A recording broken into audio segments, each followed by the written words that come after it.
Nous sommes de retour sur Direct Investisseur en compagnie de David Furcage, président d'iWave 360. Bonjour. Bonjour Lucie Antoine. Bonjour On David. va commencer avant d'aborder les sujets qu'on va voir avec vous. On va commencer d'abord avec un petit point bourse, Antoine. Voilà. Voir un petit peu comment se comporte ce CAC. Alors, le CAC 40 actuellement passe la barre des 2% de progression. Il est actuellement à 2% pile poil, à 4224 points au plus haut de la journée.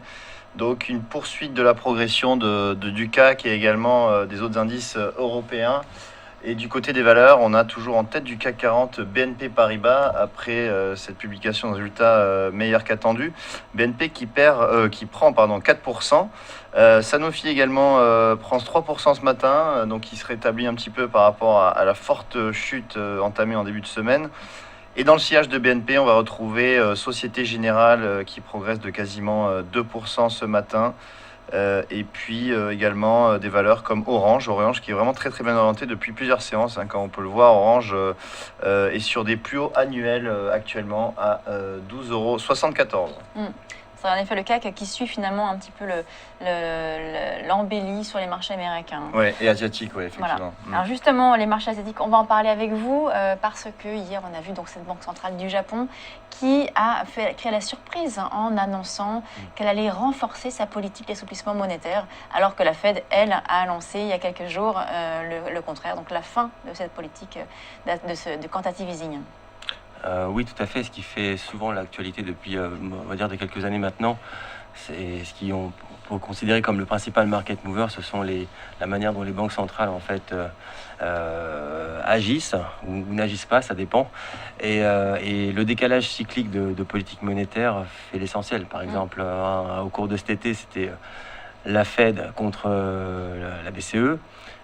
Maintenant, les investisseurs vont garder la Fed contre la Bank of Japan. Et effectivement, la Bank of Japan vient d'intensifier son objectif, sa cible de base monétaire pour les prochains temps à venir à 720 milliards de dollars.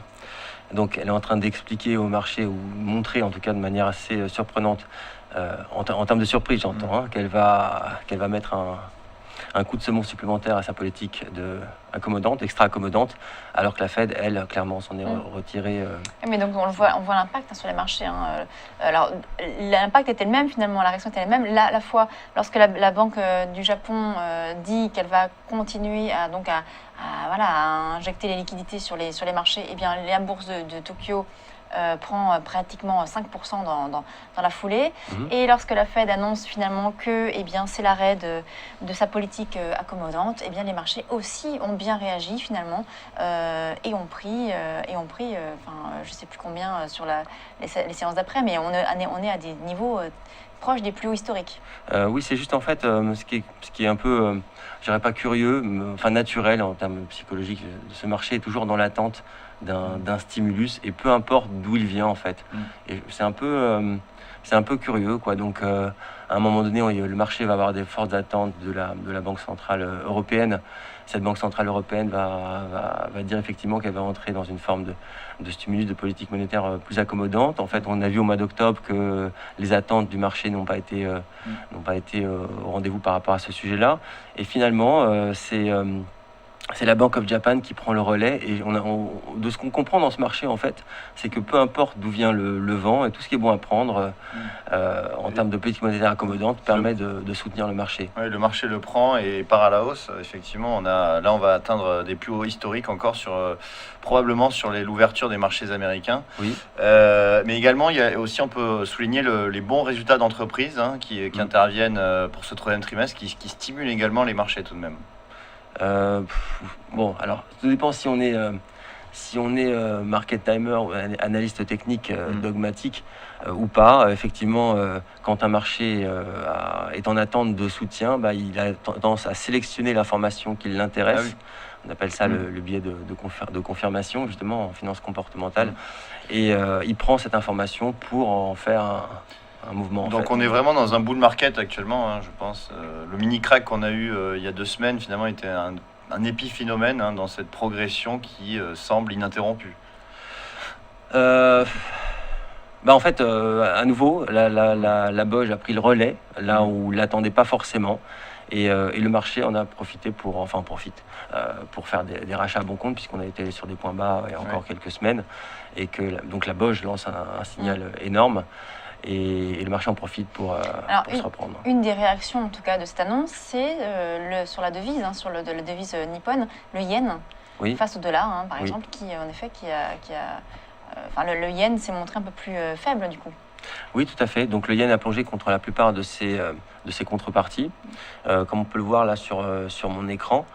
En fait, le graphique donc de gauche représente l'évolution relative pour la courbe bleu clair du yen contre les principales devises. Il faudra peut-être faire un peu le ménage là dans tous les. Oui.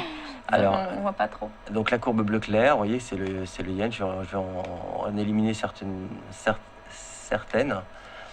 On voit que la courbe du yen est partie très fortement à la baisse. Ouais, la courbe du yen, voilà, c'est l'évolution de l'indice yen contre la plupart de ses contreparties qui part fortement à la baisse. Et vous voyez que sur notre algorithme de calcul, en fait, de sélection, en fait, pas de sélection, de classification des devises fortes et faibles, le yen ici en fréquence horaire se classe parmi les devises les plus faibles.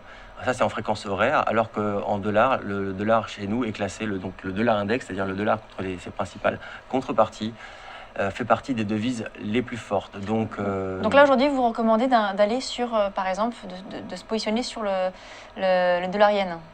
Alors, en fait, ça va être un thème qui va pouvoir se prolonger pendant quelques jours. Si on regarde l'évolution de la yen à court terme, il y a une belle accélération. Il faut trouver maintenant des points d'entrée, peut-être attendre un pullback.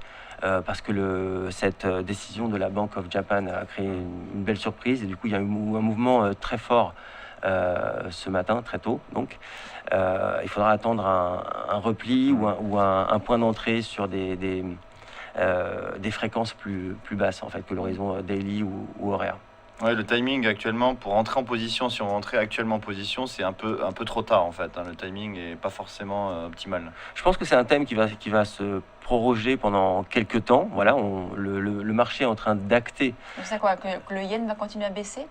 Ouais, là on entre vraiment dans voilà, il y a un nouveau thème.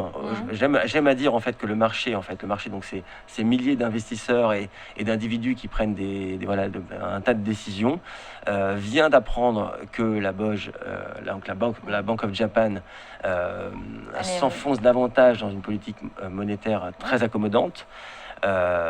Tandis qu'on a vu aussi que du côté des États-Unis, voilà, le marché acte la fin du quantitative easing et une croissance soutenue. Donc ça va être un thème qui va se prolonger pendant quelques temps. C'est pas ce matin, il y a eu un mouvement très fort. Mais thème, c'est-à-dire concrètement là, pour quelqu'un qui nous regarde, qui nous écoute, qui veut investir, c'est-à-dire il fait quoi?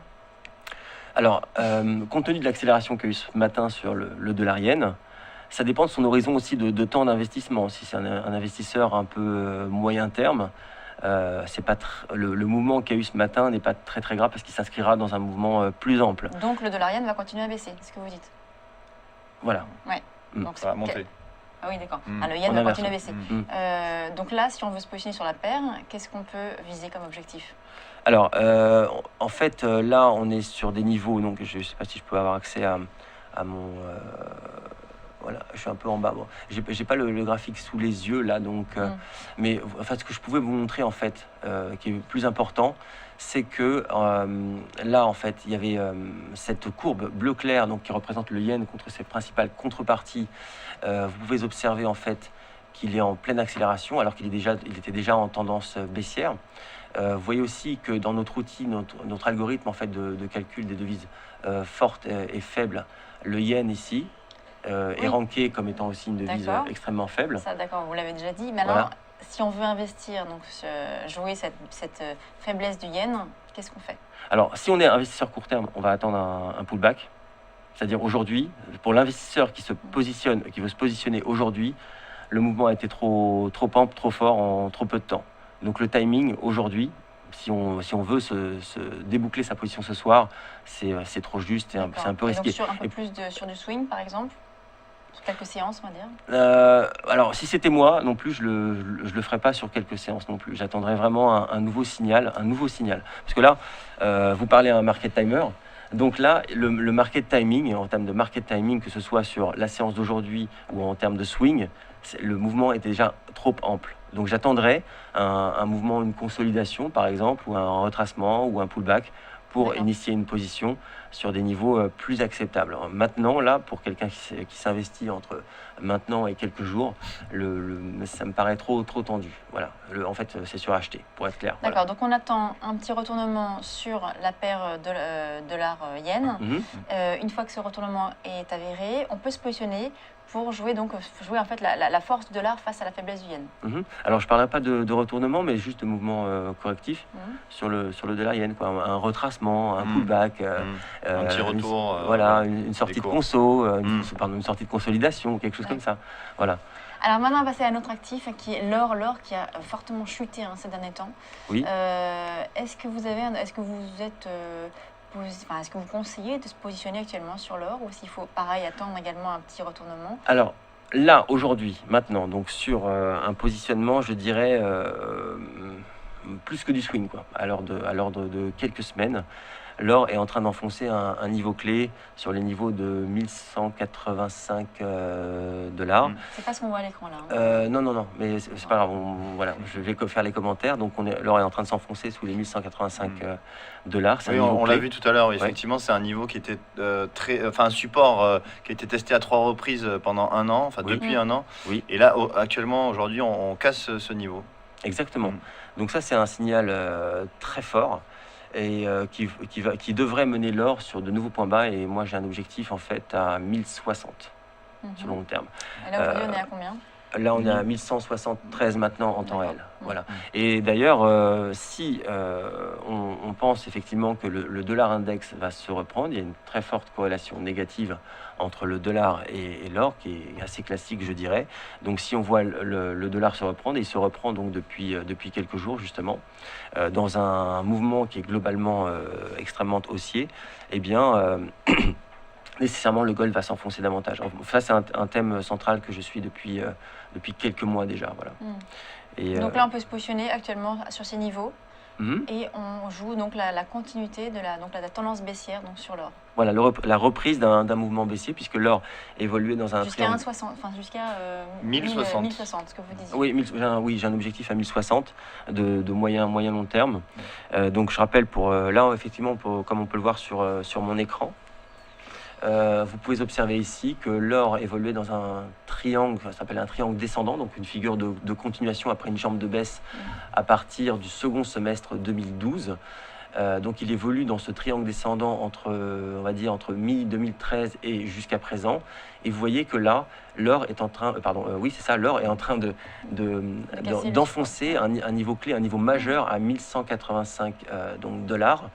Et après avoir effectué un pullback sur une zone à 1240, qui est une zone très intéressante, qui pourrait constituer d'ailleurs son stop, ou alors sur le niveau du gap que l'on peut observer par ici en fait. Voilà. Donc ça c'est très intéressant. Ça sera un thème majeur Donc, dans les prochaines semaines. Donc on joue la poursuite de la baisse, donc de l'or. Voilà. Voilà. Ce sont vos recommandations. Merci beaucoup David Furcage d'iWave 360, président d'iWave 360. C'est la fin de Direct Investisseur. On se retrouve dès lundi à 8h30 pour nos émissions Direct Marché, Direct Gestion et Direct Investisseur. Vous pouvez nous retrouver sur Twitter, TV_finance, ainsi que sur Facebook et également évidemment voir tous les replays sur tvfinance.fr. Très bon week-end, à lundi.